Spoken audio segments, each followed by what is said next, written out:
Now we review 2025's Frankenstein. Because there haven't been enough Frankenstein movies, have there? More than 900 adaptations of the character for television and film, and yeah, they made another one. Alright, ladies and gentlemen, so I've seen the Del Toro Frankenstein, which was long. It was very long. Really long. I mean, it was like, feel free to Frankenstein at any time. We kind of know this story. No, you gonna give us more backstory for the doctor? Oh, okay.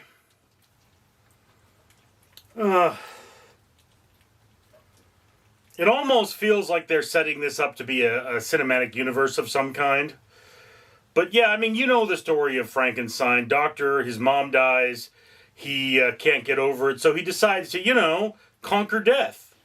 And then he conquers death and finds out that's not the best of ideas, is it? Okay.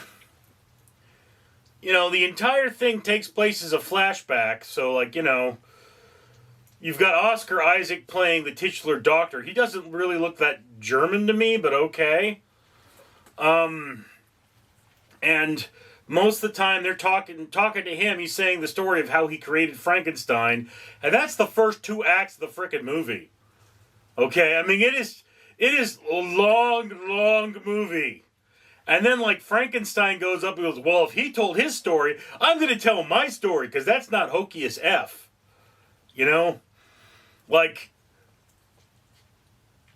guys really should have come up with something different. Okay? And by the way, Frankenstein is totally undead. He's basically Deadpool without the funny. He's Deadpool with a little less ugly and absolutely no funny. So nothing funny about this particular character. But he's got the strength of the Hulk. So yeah. How? They didn't talk about old Frankie coming up with any medicines. He was just experimenting with the lymphatic system and the nervous system. So apparently if you reanimate somebody, they become freaking immortal. What?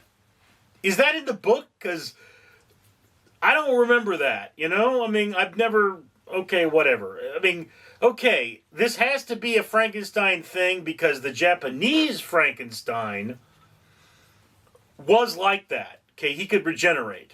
Okay, that's...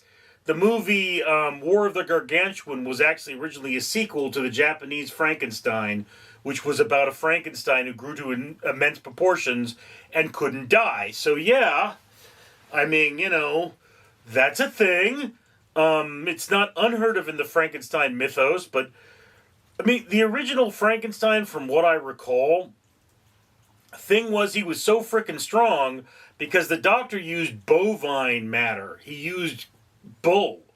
And, of course, because it's bigger, it's easier to work on. That's why Frankenstein is so frickin' large. And it's you use the muscles from a bull, dude is just massive. Okay, I don't recall him being frickin' immortal, but super strong I do remember. So there's that. But I mean, it's here's the thing about this movie. It's almost 3 hours long. And yeah, okay, that's too damn long for a story we've already heard. I mean, Frankenstein is a total sleaze in this movie. And it's I hate this guy. I want to kill him myself. He's trying to bang his brother's wife. And he's all pissed off that his brother's wife doesn't want to bang him. And it's well, I mean, that's your brother's wife. She's with your brother. I totally understand why she might be a little hesitant to bang you. It's just one of those things. But it's there's this one point, sort of the end of the... Well, not 100% the end of the Dr. Frankenstein story, but sort of the point where the doctor and the creature kind of part ways for a little bit. That should have been the end of the movie. That should have been it. And then the second half of the movie should have been its own movie, because there was how does Frankenstein learn all of this stuff, okay? And then Frankenstein reunites with Daddy Frankenstein, and then their relationship. So yeah, that could have been its own movie. This could have been split into two movies. It would have been a lot better, and it probably would have been, longer as a whole, but the sum would have been better than the parts. Or the parts would have been better than the sum in this case. But I digress. Also, I do like the fact that they refer to Frankenstein in one point as the atom of Frankenstein's labor. So it's like, the creature, the it. If you had to give him a name based on the original novel, his name would be Adam Frankenstein, because he is the atom of Frankenstein's labor, and he is the product of Frankenstein, so he is a Frankenstein. I mean, it's just like if I were to paint a painting, Nimbus is showing you her butt. If I were to paint a painting, then yeah, it would be a Neil. It would be a Richard Neil, because my name is Richard Neil. So Frankenstein, you could either refer to him as Frankenstein Jr. in this movie, and there is a point where, that kind of connection is made, or you could refer to him as Adam Frankenstein. But he is the product of Frankenstein. He is a Frankenstein. That is what he is. It's one of those, Frankenstein is the doctor, the creature. Yes, the creature is the creation of Frankenstein. Therefore, he is a Frankenstein, just like Ford came out with a car. Ford's car is called a Ford. It's just that simple. But yeah, I would be lying if I didn't say this is a movie of incredible visuals, because that's what Del Toro is known for, his visuals. The visuals here, this is an extreme gothic horror. It's not as bleakly colored as some gothic horrors are, like, say, for example, Alien 3. But the images are quite gothic, quite horrific. The stonework is just incredible. The tower and estate that Frankenstein is working on. I do have to ask, because there's this room with like canals running through it, and it doesn't appear to be sewage, but I'm wondering what those canals are. Like these little channels. It looks like a dungeon or something. I mean, that could have been like a wash system for rainwater, because it's a tower, but I mean, I don't know what that was. I wonder what that was. That I'd like to know. Anyway, so yeah, Frankenstein, again, if it were not so freaking long, I would place it high on your watch list. It is the middle / the upper middle of your watch list.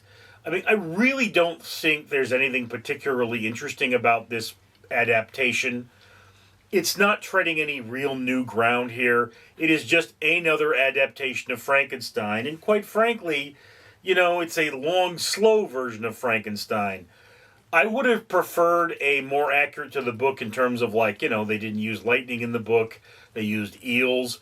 It probably would have been cool if they threw an Igor in, which was not in the book. But, there's some things. Okay? So, yeah, look. This Frankenstein is not the end-all, be-all of Frankensteins. Alright? That's the Karloff Frankenstein. Boris Karloff's Frankenstein will always be the Frankenstein movie, because that defined the best look of Frankenstein. But, this is a little more not entirely more book accurate, but a little more book accurate. And, he kind of looks like one of the engineers from Alien through much of the movie. From that ridiculous Covenant movie. And I don't like, he's even dressed like one. He's wearing the bandage underwear that the guy's wearing in the beginning of Alien Covenant. So yeah, she just eats the gravy.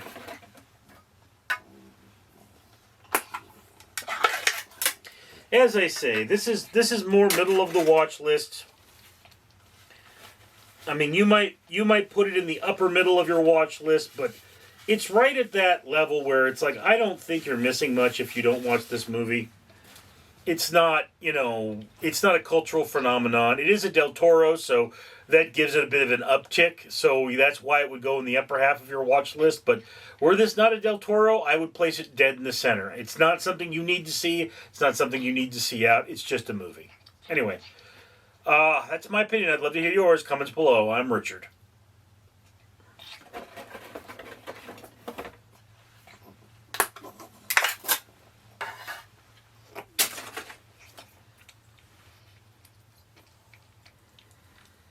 Ladies and gentlemen, I am Fred the Facehugger, and I'd like to point out that this world isn't a nice place. But you know who's trying to make it a nice place? The owner of this channel, yes. The owner of this channel does things like pay for ocean cleanup, and have trees planted, and even feed orphans in an orphanage in Mexico. Yes, it's a real thing, I'm not kidding. I may be a face-hugging alien from a horror movie, but I'm not a liar. Anyway, when you comment, like, and subscribe, you're supporting that better world, and whereas it may not make a big difference, it may be the difference between one more tree planted, one more pound of trash out of the ocean, or one child not going hungry tonight. So, think about it. Shouldn't you comment? Shouldn't you like? Shouldn't you subscribe? I certainly would if I were you. I'm Fred.